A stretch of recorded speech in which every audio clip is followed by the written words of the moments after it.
whistleblowing journalist, soccer mom that's threatening the deep state, and now has more revelations on how all of your favorite lefty YouTubers have been targeted. Ladies and gentlemen, please welcome to the show, Suzie Dawson. Hi, thanks so much for having me, Graham. How you doing? Good, thank you. Sorry I'm late, and I appreciate everybody waiting for me. That was cool of you. It's all right. I know you've been writing furiously, so I was like, I bet you she hasn't slept much in the last couple of days. And so I figured you might have just been like just. It was a super intense week, that's for sure. Hi, Melissa. Yeah. So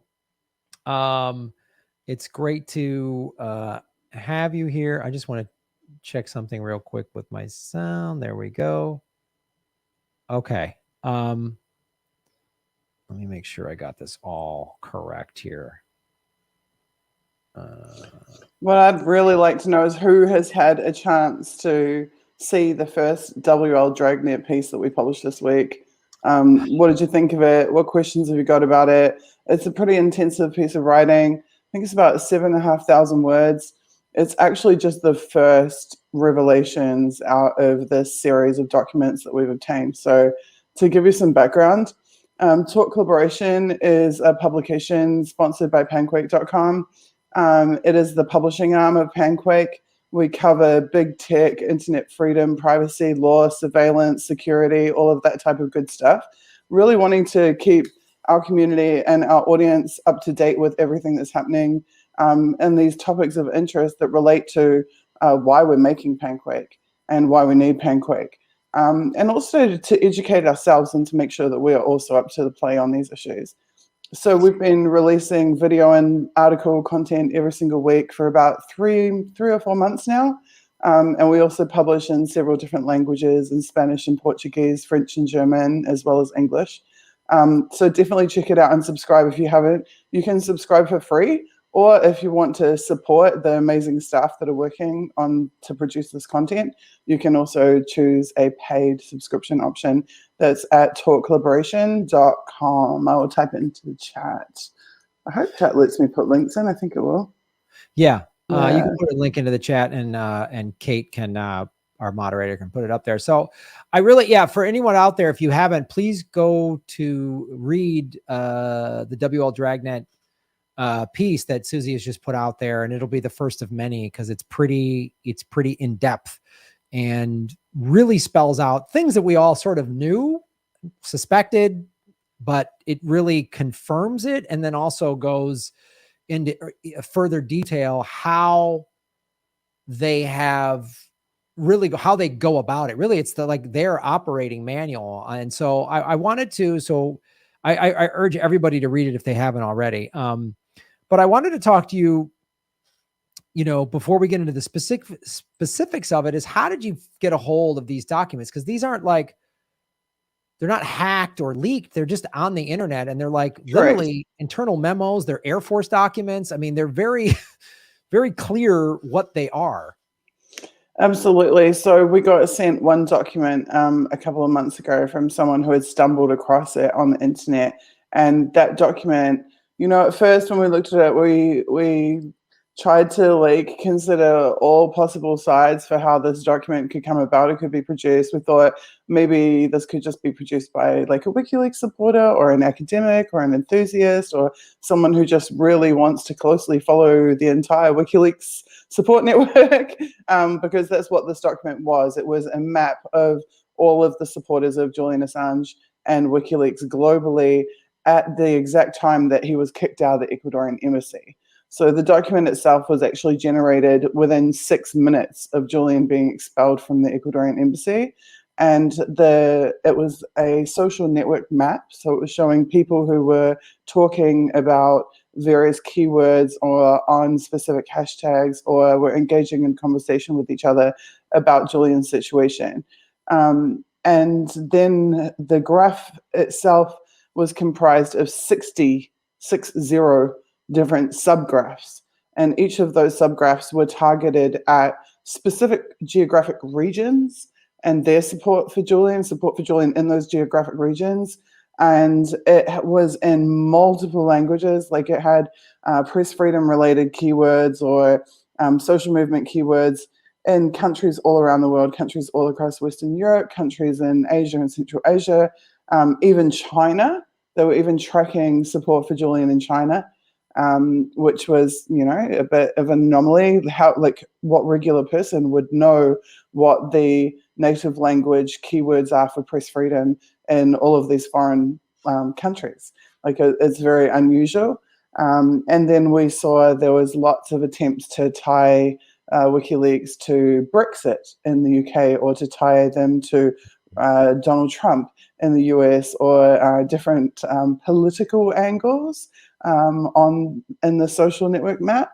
So it was pretty clear that there was some political agendas in there, as well as a really intensive understanding of how to surveil areas of support for Julian all around the world. So that document was super interesting, and we realized it was like a really sophisticated, very sophisticated undertaking by someone who was very closely monitoring the movement to support Julian. Also, we noticed that they didn't just search on like hashtag Assange, but they searched on all different hashtags that were related to efforts to support Julian across the years. And when they input those hashtags, they did them in perfect chronological order. Like, for example, they were tracking Unify, which was my movement to support Julian in 2018. But they're also tracking Protect Julian. Protect Julian was a hashtag we launched prior to Unify, and it morphed into Unify. And every time that they input Unify, immediately before it, they input Protect Julian. So you see hashtag Protect Julian, hashtag Unify, hashtag Protect Julian, hashtag Unify. Like, to even know that Protect Julian was the immediate predecessor to Unify shows like a level of awareness and monitoring that is kind of out of the ordinary. So that document was very fascinating and significant. And so our team, and particularly Sean O'Brien, my co-author from Yale Law School, you see the Yale Law School Cybersecurity High and the Privacy Lab at Yale Law School. Sean did an absolutely amazing job of research on this project. And we were able to track down, I think we've got 1,365 documents that all came from that first one document that we were able to dig up. And those documents showed persistent, what we would describe as event-driven surveillance of the movement to support Julian and WikiLeaks.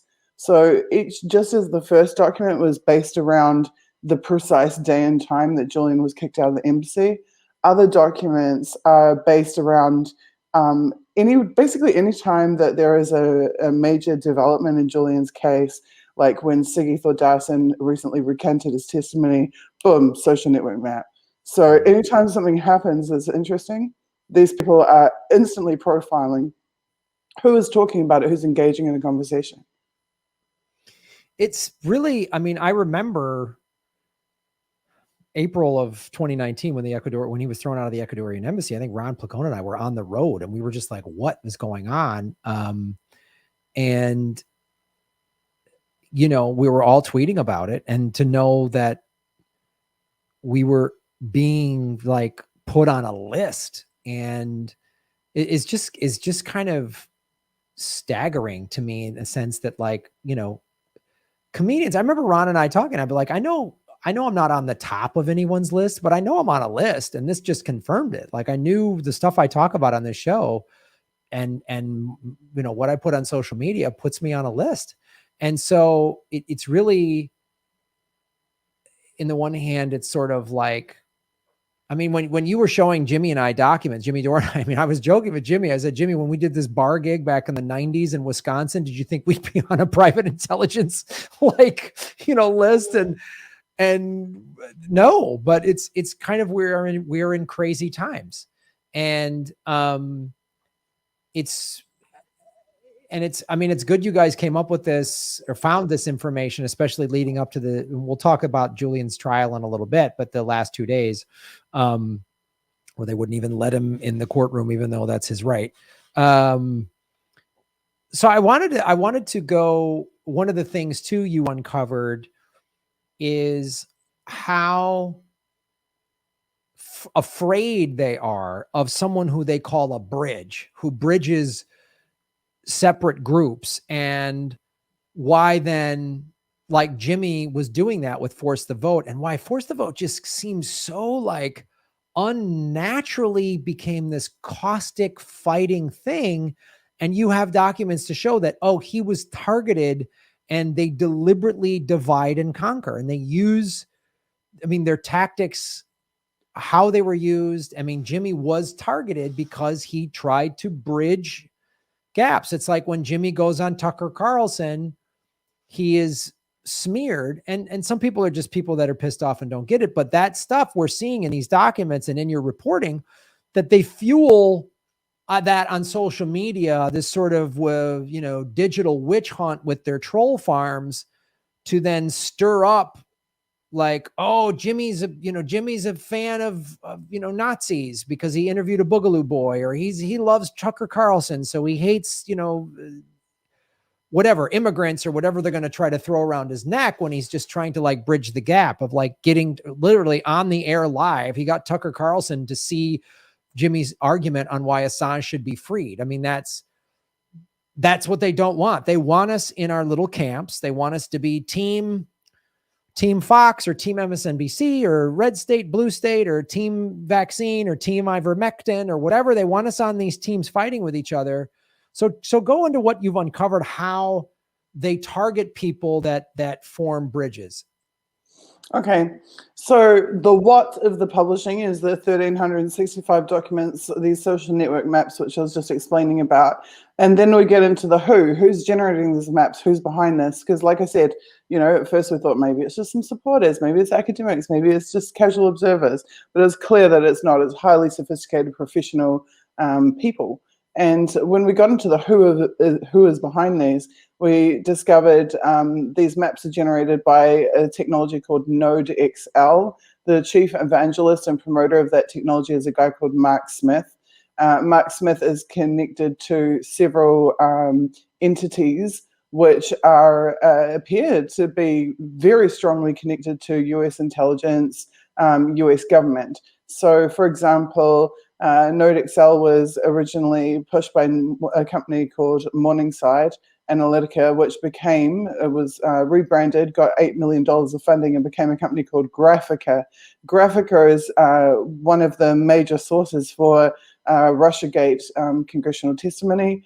They have a director who is a 30-year veteran of the CIA. He's not just a veteran, he was actually an executive at the CIA and is now an executive at Graphica.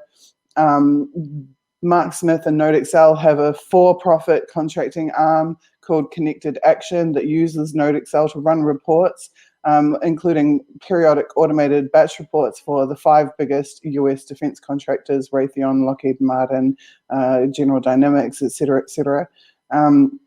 So this is very much all tied into the same network of people who have been targeting Julian Assange and WikiLeaks. And these are the people who are so interested in the support network for Julian Assange and for WikiLeaks. But not only that, they've also been running reports on who talks about Raytheon. We just dug up a document yesterday where Lee Kemp is centrally targeted in that document for his work around issues relating to Raytheon. And a whole host of others. And as you mentioned, we've found a number of documents with Jimmy Dore in them. We found documents with Jimmy Dore's wife, Steph Zamorano, also in them. And we found, I believe, 24 documents that refer to you by name as well, where they're tracking your conversations, etc. So once we worked out the who is behind this, then we tried to get into the why, like why are they doing this? And so we started watching many videos of their online presentations, which you can as well. If you go to YouTube and you type Mark Smith with a C and NodeXL, you can actually sit there and watch these presentations about what they're doing and why they're doing it, because they're actually pretty forthright about it. So what they say is that the internet is a marketplace of ideas that is unregulated, and that those ideas need to be accounted for, and that people need to be accountable for what they say online. And in order for them to be accountable, there needs to be accountants. And they say that they are the self-appointed social accountants of the internet, and that NodeXL is their accounting software. They say that they want to be the social and cultural auditors, this is the word they use, of the internet. They want to audit our opinions, our speech, our ideas, who we talk to, what we say, and then they produce these auditing reports. And then they explain, oh, cool, thank you, Turkey Day. Turkey Day just said they just subscribed to Talk Liberation. I really appreciate that. Thank you. We've worked so hard on it. And then they say what they're attempting to do, what they're wanting to do, is a three-step process. First of all, they want to detect.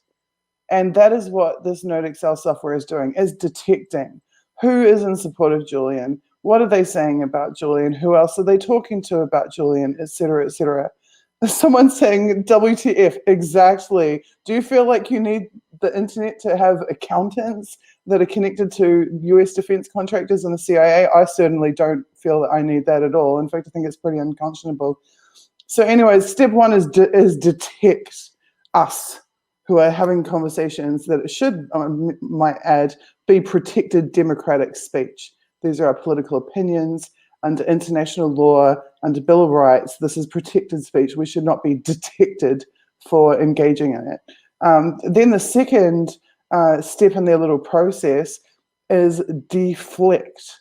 So this is where they want to change the course of the conversation we're having. This is where they want to intervene in it and to deflect us away from the topic or the subject matter opinions. Lisa Lightning says they just want dollars. You're right. There is a huge element of ka-ching involved in everything that I'm discussing. These people are making megabucks doing this. Absolutely. Megabucks from the United States. Megabucks from private sector corporations. I mean, you know, how much does Raytheon pay per month for reputation management via NodeXL? I mean, that's a really great question. I can't answer it yet, but I can tell you that if you want to talk to Mark Smith, you can book an hour of his time for $350 US. So, you know, he's not coming cheap. You can get a single automated report from NodeXL for $80 US. You know, you give them your keywords and they press a button and ka-ching, $80. So step 3 is probably the most deranged and scary of all. Step 3, they say, is deter. And for deter, they have literally a picture of a sword on the screen. So they want to detect you, deflect you, and deter you. And I don't know if you're cool with me reading some quotes from this guy about his deterrence plans, but he talks about things like the weaponization of social media, that there should be they should use social media as like a counteraction. Let me give you his exact words, because really I can't trump the stuff that he says about deterrence. Bear with me, I'll just look it up. Here we go.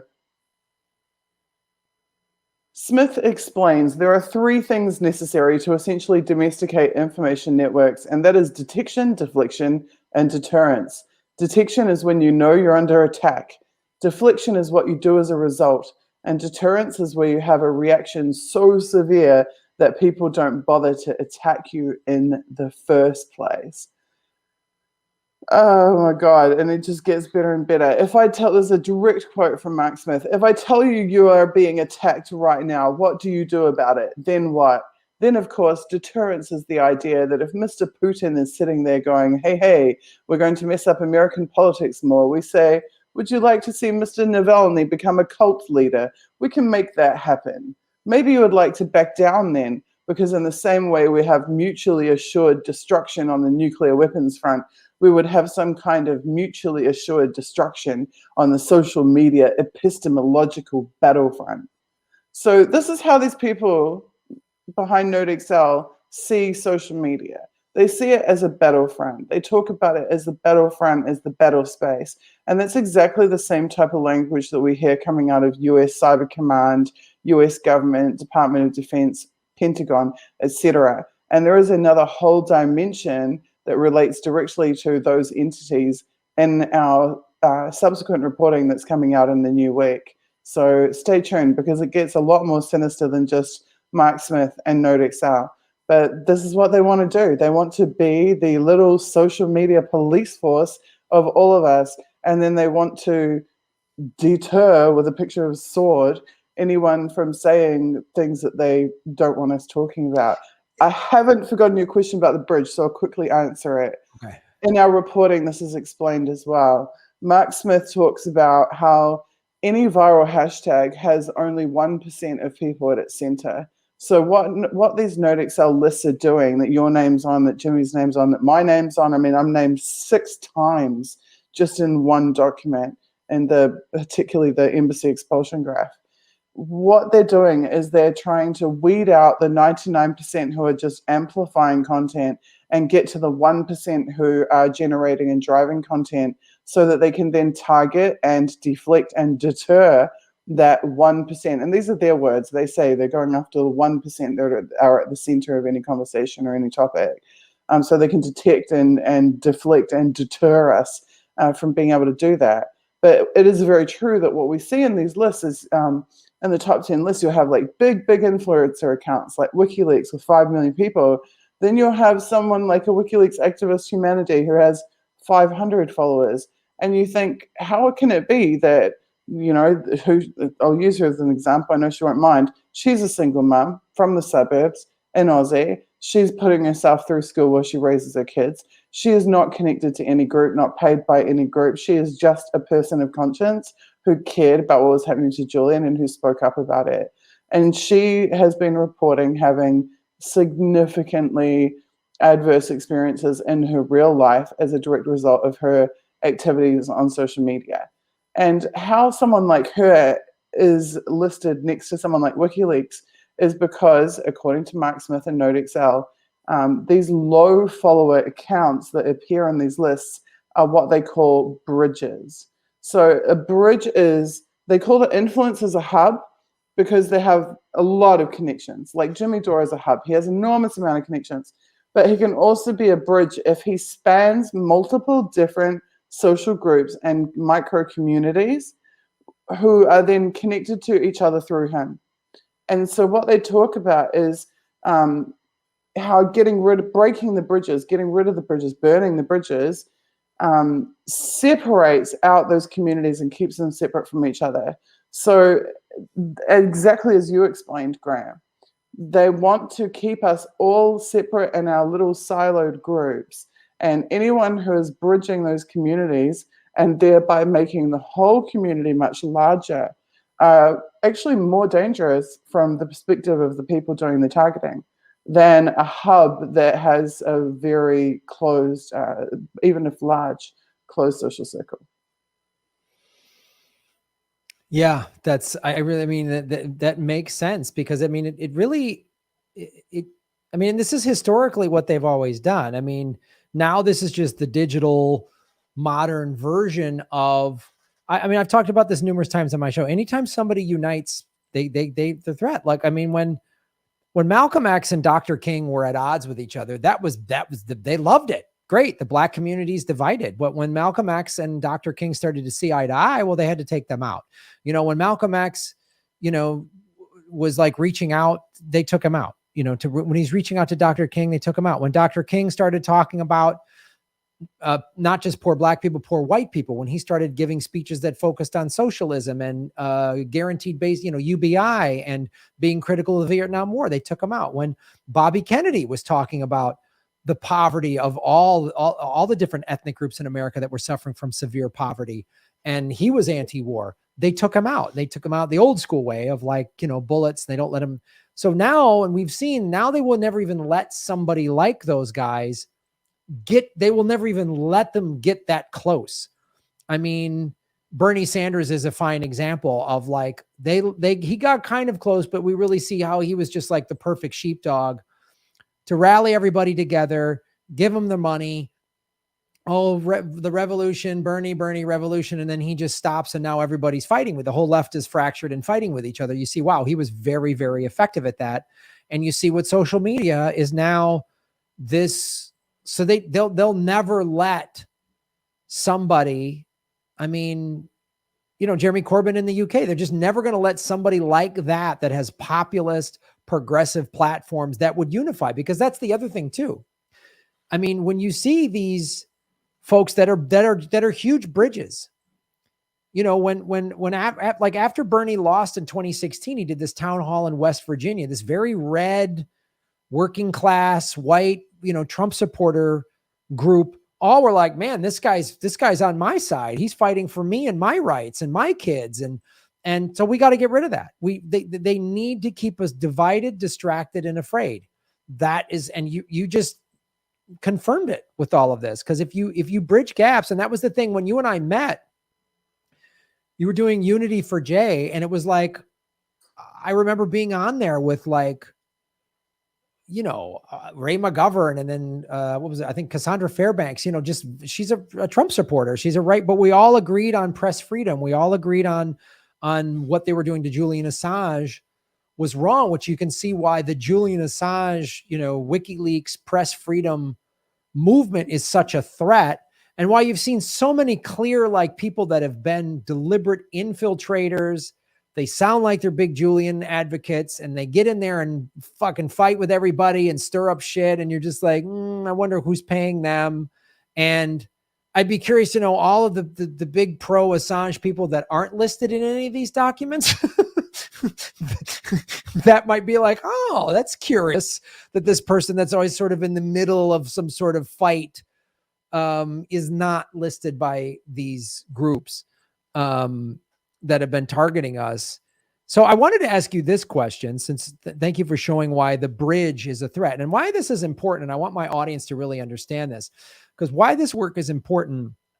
We see how their tactics work, right? So you saw that it was clearly there was outside forces dividing the force to vote to blow that up, right?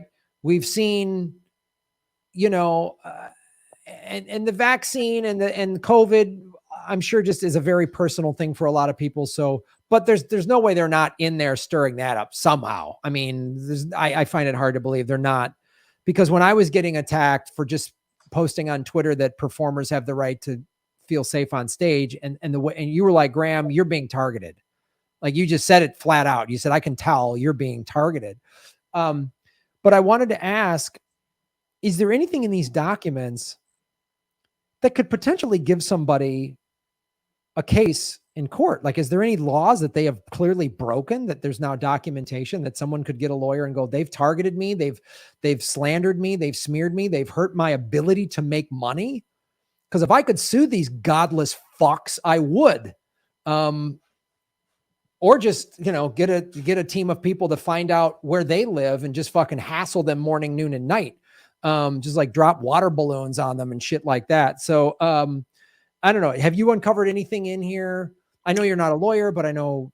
Exactly. I hate to say it, I'm not a lawyer, and I'm Right. certainly, I have no specialist knowledge of US law whatsoever.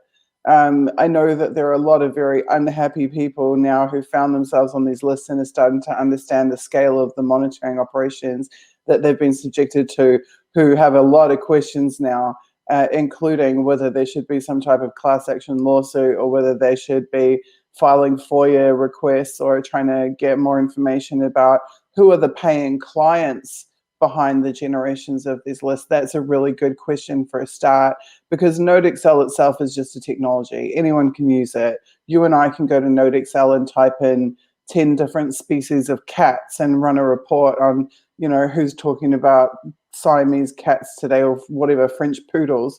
And that would be a benign and harmless application of NodeXL. But when you go into NodeXL and you use it to track activist communities, there's a lot of, for example, Medicare for All is targeted in NodeXL.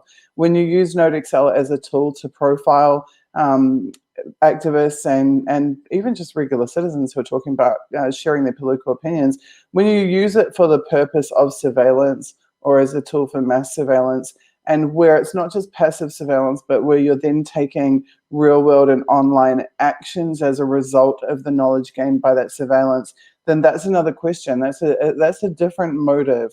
It's a different use case than just using it for academic study, or using it for, you know, because you're interested in some topic. When it is coordinated intensive targeting that is part of a targeting process, I would think that that's a bit more sinister. Yeah, and as regards to force of the vote, you're absolutely correct. Force of the vote is all the way through these documents as well. And they absolutely did hate Jimmy for what he was doing there. Anyone who steps outside of the narratives that are accepted is going to be targeted one way or another. And these documents are very insightful. They're worth really looking through to understand how pervasive this is. They're running these things at a whim on the regular, and they're doing it while apparently to serve the interests of some really, really sinister networks. Just back to their ideology and the things they say, there's another little part here that I wanted to point out. Mark Smith, yet again, says, we don't want to be leaving the castle gate open when the enemy is at the gates. We need to find a balance somewhere that does penalize low quality and dangerous speech while enabling the diversity of speech that we want. So it is the case that social media makes a promise that all may speak, but it does not make a promise that all may be heard. And this is where he's alluding to the shutting down of people's ability to speak and to communicate. Under, because under the guise of them being an enemy at the gates on social media. And the problem is, even with them silencing us, shadow banning us, arbitrarily suspending our accounts, denying our right to be heard, as Mark Smith mentions there, we are always heard. We are always heard whether or not we're shadow banned because we are spied upon. We're spied upon by the devices and networks and technology that we use to communicate 24/7. And so the state is on one side of things, making sure we are always heard. We are heard in our cars, in our houses, in our personal private conversations. We are heard, our literally everything we say and think is being heard by the government. But what they are doing is simultaneously restricting our ability for other people to hear us.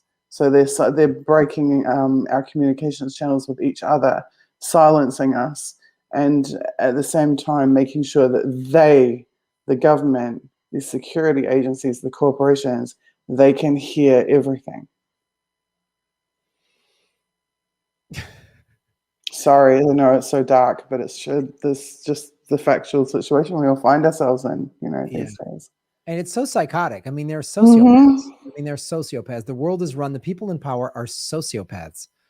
They're awful, sadistic, soulless, rat fuck, like maggot-ridden shitheads, and they shouldn't be allowed to procreate.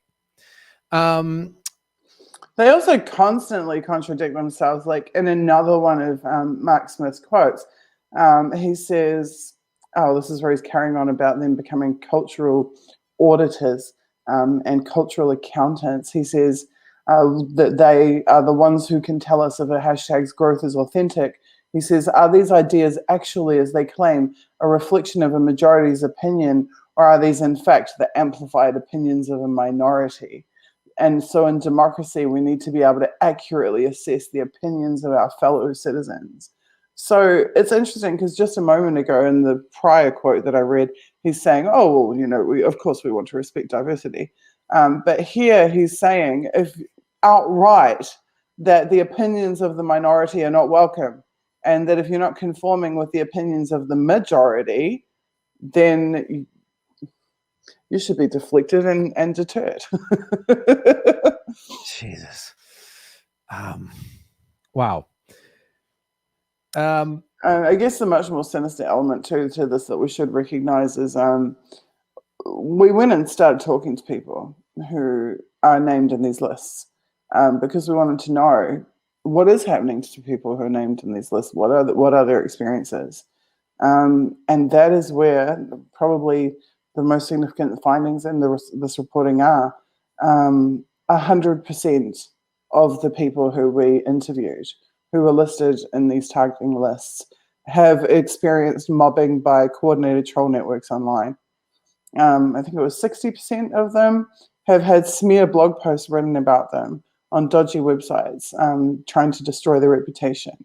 A percentage of them had, I think 40% of them have had what the NSA would call CNA, computer network attacks, have had intrusions, network intrusions, device intrusions, the devices being hacked or compromised, and also a pretty large percentage of them had experienced real-world surveillance, like surveillance on the streets, being followed around, one person described being photographed from a car, from vehicles. Another person, I actually didn't make it into the reporting yet, another person, their mother found a woman going through their garbage with a notepad and writing down everything that was in their trash.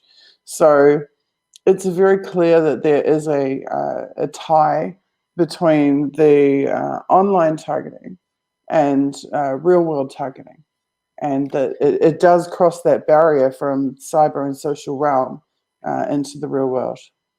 Yeah, because I mean, I personally, you listed these things, like, have any of these things happened to you? I'm like, yes, I've been, smeared. I've been targeted. I've been, I was talking about it before you came on the show.